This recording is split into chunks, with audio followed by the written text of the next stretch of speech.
My name is Jessica Richmond. I'm the Senior Manager of Campaign Planning, Design and Branding at Coles Supermarkets. Been with Coles just under 3 years, minus 9 months or so for maternity leave. I found out through an email that was sent around about Coles to all of Coles Supermarkets from John Durkin actually, just raising awareness of the awards and telling everyone that it was on. I did speak to a lot of people.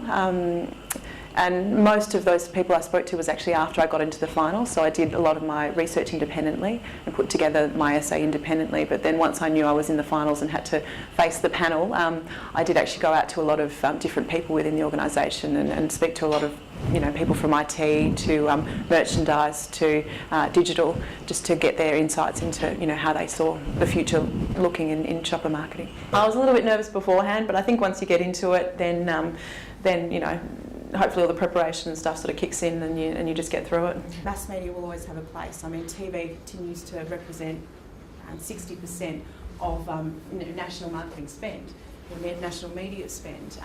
But increasingly, funds are being diverted into digital, and the benefits of digital are these things like personalisation that they can offer. So I think that TV will continue to have a place, but I think the channels of delivery for TV will change. Things like mobiles will become more important in actually delivering that TV content, and therefore it will become more personalised as a result as well. I think I went all right. I mean, I didn't stumble too much in my presentation, and I answered all the questions, hopefully no awkward silences.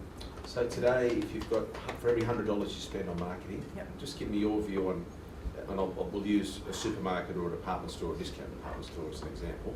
What would you spend on traditional? I call it traditional. Actually, I don't think a lot of this is new, to be honest. I think a lot of it's been around for so long. It's not. You can't actually call it new media anymore. So, which part would you spend on what? Mass media versus, let's call it, customised, personalised, integrated mobile media. Well, I think you have to start by looking at how much things cost. I think at the moment TV is probably the most costly media, but there's a lot of wastage that happens with TV. So you probably will still, in this point in time, right now, if I needed to plan a media budget, I'd probably still devote at least half of it to TV, absolutely. I would devote probably a larger proportion than normal to targeted marketing, because I think that's where the opportunity really lies, if we can use the data correctly and if we have access to the right data. So I might use that for 30 to 40%, because I think that's where the opportunities really lie for retailers. I think, always difficult when, you're answering and you're representing a retailer and you're getting challenged, obviously, by a brand that doesn't quite agree with the retailer's ways of working. I'm not sure that was exactly the case, but that was certainly my interpretation of the situation, and trying to answer that in a diplomatic way is always challenging. That said, they're friendly enough and they're not going to grill you too much if